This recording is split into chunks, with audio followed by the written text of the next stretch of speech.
Nasagip ng mga otoridad ang isang 14 anyos na menor de edad na umano'y biktima ng online sexual exploitation matapos ang matagumpay na entrapment at rescue operation sa isinagawa sa Purok 17, Barangay Palao, Iligan City noong Mayo 28, 2026. Inaresto ang isang babaeng suspect na nahaharap sa kasong paglabag sa Republic Act No. 11930 o ang batas laban sa online sexual abuse or exploitation of children at child sexual abuse or exploitation materials. Ayon sa investigasyon, ang naarestong suspect ay kapatid mismo ng biktima at umano'y sangkot sa pag-aalok sa menor de edad para sa online sexual exploitation.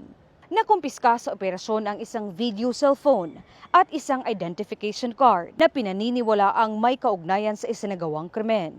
Pinangunahan ng ICPO Task Force o SAIC ng Iligan City Police Office ang operasyon sa pamumuno ni Police Major Alexander C. Lawan sa ilalim ng superbisyon ni Police Lieutenant Colonel Reynante Doldol at ng overall supervision ni Police Colonel Mario M. Bakiran Jr.